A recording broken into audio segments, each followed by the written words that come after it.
What mileage should you be running in order to hit your goal in your upcoming race?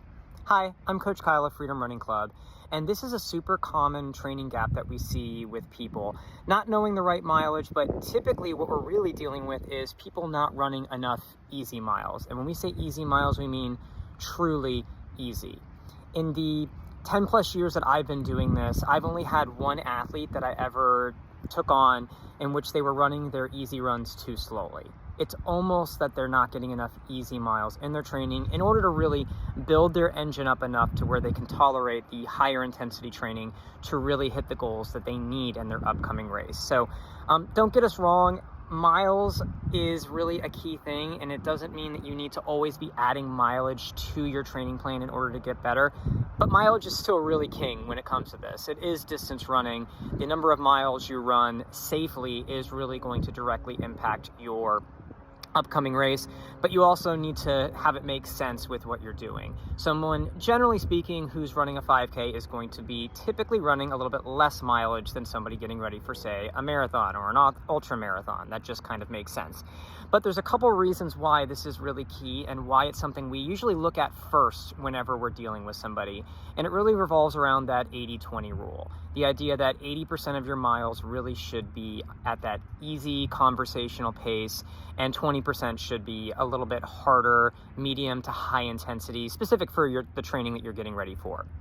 Now, when we're looking at this, the bigger that 80% is, so the more miles you can safely run, then the also bigger that 20 can be. So you can tolerate more of that mileage, and you can potentially make more progress, again, if it's the right type of mileage for you.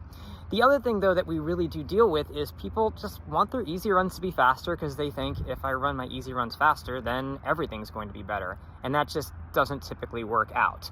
Whenever we're working with somebody, we definitely are looking to do either an aerobic test or really take a very key look at their heart rate, which isn't as accurate as a VO2 max or some kind of aerobic test, but we're always doing that with our athletes whenever we're getting started with them. We really want to know where are they today so we can set accurate paces. And almost universally, whenever we come back after a test or a really close look at somebody's heart rate, they're almost always running their easy runs at really where their tempo efforts or their marathon pace efforts should be. So that's a really good key. And one of the people that we really helped this with is the athlete that you're seeing here now on the screen, and that's an athlete named Brooke, who we helped take from an always injured athlete after she started joining us in her junior year of high school to now she's a Division I full ride scholarship athlete at the University of Richmond. She also won a state championship. She won 5 state medals when she was training with us as a junior and a senior. And it really started with slowing down those easy runs and safely building her overall weekly miles. Now, when she started with us, she was probably running like 20 miles a week, very, very little mileage, and everything was really, really high intensity. And not surprising for anybody hearing this, she was constantly struggling with injuries. Now, not surprising for anybody that's dealing, that hears the story, but in reality, this is where people really can find a really key training gap when they are looking at their own training.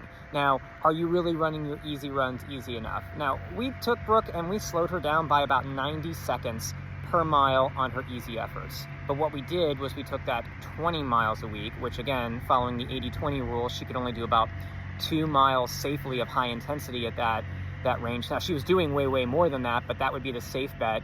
And we expanded her 20 miles over the next year and a half to the time she graduated 2 years to about 55 miles a week, even during her track season. Now, what did that do?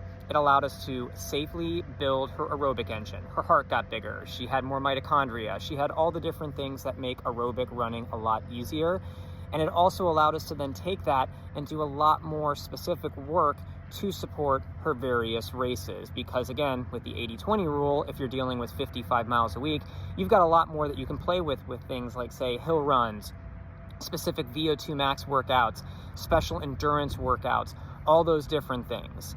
Now, some of you watching might think, well, didn't that just kill her speed? I mean, didn't she really want to, be not just someone who could run longer distance races, but also shorter distance races? And Brooke was a middle distance runner when she started working with us, and really still is. But that's not really the case if you're doing this in a safe, effective manner. Again, you don't want to take somebody from 20 and immediately bump them up to say 55 immediately. It's a slow process.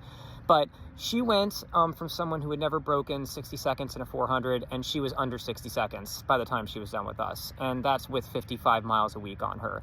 She went from somebody who's 800 meter, and you can see her PRs on the screen right now. She went from somebody whose 800 was 226. She was 216 by the time she was done. So her speed, she was plenty fast with this amount of miles on her. But what she was also able to do is run in the 1840s for her 5K. She was able to run a 2 mile in under 11 minutes, and she was able to break 5 minutes in the mile many times, including at the state meet, both her junior and her senior year, including her fastest time ever of 4:53 to win the state championship as a senior in the mile. And one of the things that I always like to point out, because Brooke was one of my athletes specifically, when she started with us, her mile pace was 5:36. By the time she was done with us, her 2 mile pace was 5:25. So by expanding her aerobic system, she was able to run 2 miles straight faster than she could run 1 mile all out before. And it really started with closing this really key training gap for her and expanding her miles, setting the mileage for her easy runs at a really safe intensity so that she could do it without injury. And this not only completely eliminated injuries for her last 2 years of high school, it built her aerobic engine so she could run these longer races like the 5K and the 3,200 meter. It didn't kill her speed. She ran her fastest times ever with 55 miles a week on her for the 400 and the 800, and it really kind of zoned in on the goal race for her, which was the mile, which again, her fastest race ever was her last high school race, which is another key aspect of having a lot of miles on you. You typically peak at the end of the season. So it's not going to kill your speed if you increase your miles.